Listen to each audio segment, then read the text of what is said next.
Hey, everybody. Chris Metzler here from the Green Film Festival, San Francisco. Thank you for joining us. If you've had a chance to kind of look through the catalog or maybe see some of the other films of the festival, you know that we love to kind of program some of the most interesting, irreverent, outrageous, and just kind of cool films around the world that deal with the environment and also the way that we as humans interact with it.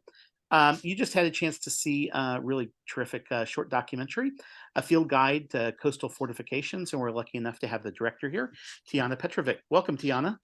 Hi, thanks for having me. And yeah, welcome. And not only that, you're here in the Bay Area, and so it's kind of nice when serendipity intervenes for some local filmmakers as part of the festival as well. Um, so, uh, can you tell us a little bit about the genesis of the idea for the film, and then how you went about kind of researching and weaving it all together? Sure, yeah.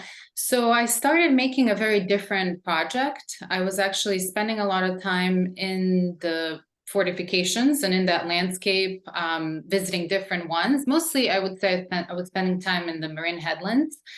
And I was doing this kind of video project that was much more formally driven. It was mostly about people's movement through these structures and sort of the way that they interact with them. So I was filming for almost like a period of a year, on and off, just these kind of static, formal shots of people moving through the structures. Then I moved on to like another thing that was very similar, but I was actually having friends come and kind of play act and go through the space as well, but with audio and conversations. So it kept being this thing that it felt like I thought it was maybe a film, then I realized it wasn't. And at some point, I started just doing the actually delving into like the research about the past of and the history of this place. And I found out about this archive that is dedicated specifically to that landscape of the Marin Headlands and specifically to the military history of all those fortifications, like from the beginning, like when the American military took over in the 1850s and then all the way through the present day. So I was spending some time at that archive, and it was really the stuff like that I was seeing there. And just like I think I was really moved or interested in this idea of like an archive that is dedicated just to this space and what does it actually contain. And I was thinking also about the kind of the land itself, just the land and the layers of the land, the way that it was even created, and the time period that it took for the land to even form. So the archive then, it felt like this very like surface thing, like even that, like if we're talking about like a visual metaphor of like a very thin layer of geologic time, the archive was only showing what the US military did on this land, which is like a very short historical period. So I think that's where it kind of this, when I realized this connection or this parallel between thinking about like slow time, geologic time, and like slow erosion of the coast even, and this very kind of thin, short history. I think that's where I kind of became interested in actually making an essay film.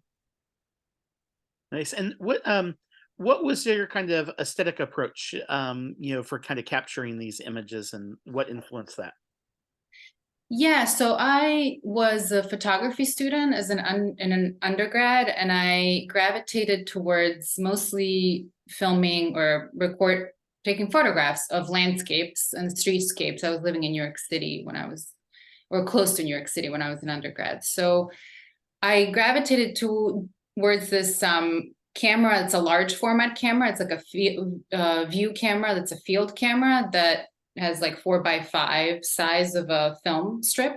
Hmm. And it makes you like sort of just move very slowly as a photographer. So instead of like doing very fast kind of street photography, this was like very slow, careful, mindful, intentional kind of filming. And I think that I'm also maybe that's why I'm attracted to using the Bolex camera, which is what I used for this project, 16mm camera that doesn't have a battery. You have to wind it. It can only shoot 30 seconds at a time. And you really have to be very intentional. You know, film is expensive. So I really liked spending time there and spending it in this way, where I was very intentional with what I was getting and doing it in a kind of a much slower way than I would maybe with other films. But I think also the subject matter like allowed me to do that. I don't, you know, if I had people talking or following people's movement, I probably wouldn't be able to do it as easily. Yeah, and then the archives came in. Maybe that's like another layer that I found from the aesthetic point of view interesting is once I realized that the film needs to be have this linear structure, which I kind of resisted for a long time, but it's sort of necessary for it to work to have this linear structure. I realized that all the archival elements that I chose and all the video, I mean, not video, the film archival, moving image archival moments or clips are also kind of dated to a specific time period that has used, that has a very specific also, obviously, technology with which those images are made. Like there's the paintings and there's also film and there's video, but that even the aesthetics of that technology, like even that technology has its own particular aesthetic. And so each time, like each video or archival material is sort of also indicating back the time period that it's coming from. Yeah. And as you started kind of digging into some of the archives and things, was there anything through the process that kind of surprised you that you just, you just didn't expect? Like specifically in the archives? Yeah, in the archives or even what was in the archives that people chose to document at the time?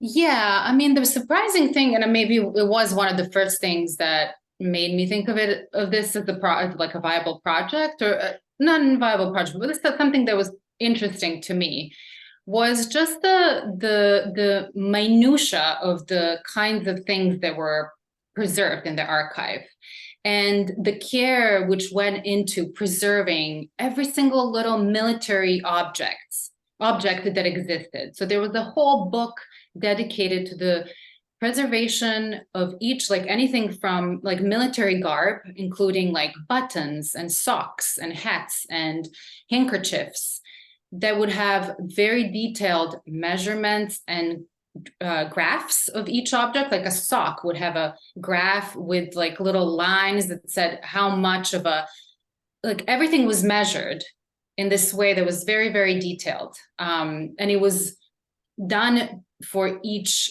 object, like the most innocuous objects that you never would think anybody would care for.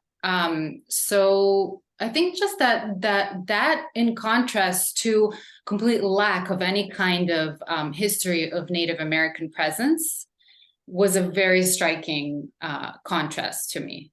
I found very, very few. I mean, partly it's because that history has not been preserved in physical, there are physical objects, but there's not that very many. Like there is one, I think Arrowhead in the film, but there's not very many objects from that period. And there's just generally not even photographs or any really, I mean, it could have a presence in other ways, I think, that I did not find that at all.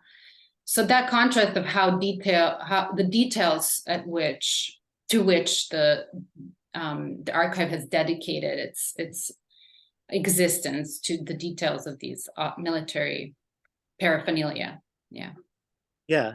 What do you think? I mean, in looking forward, right? I mean, how do you think these fortifications and things will continue to kind of evolve and decay over time? And, if you were looking decades in the future, what do you think that landscape will look like?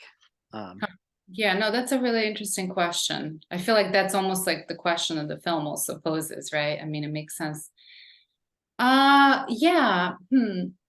I mean, I don't know what it would look like, honestly. I mean, it's so hard to predict anything today, right? Like we can't even predict next 5 years, like 10 years. It just seems like impossible. I mean, what's interesting about those structures in relation to preservation, I think to me, it was also interesting to realize that they were once ruins Hmm.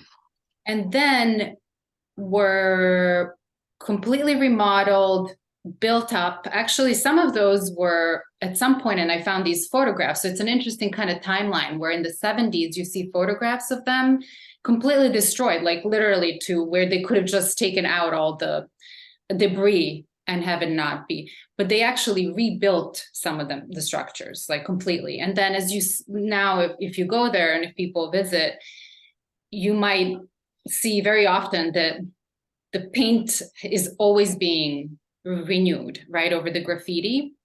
So they're being kept up very well. And I see them as not like these ruins, but really just like museum Hmm. objects that serve as a way of preserving Californian history. Yeah, that's an interesting So, way to look at it. yeah. So it's so hard to tell then, it just depends on, you know, who will be on this soil and what their interests will be, what history they will want to tell. Yeah. Well, thank you again for making the film. If folks want to kind of continue to follow your filmmaking journey and things, is there a place to kind of follow you or kind of talk about the film? Yeah, so I have a website, which is my first name, my last name.net. So it's tianapetrovich.net. And my email is on the website. So if somebody wants to contact me, they can go to my website. Yeah. Cool. Well, thanks again for being part of the Green Film Festival of San Francisco and really appreciate you sharing the film with us. Thank you.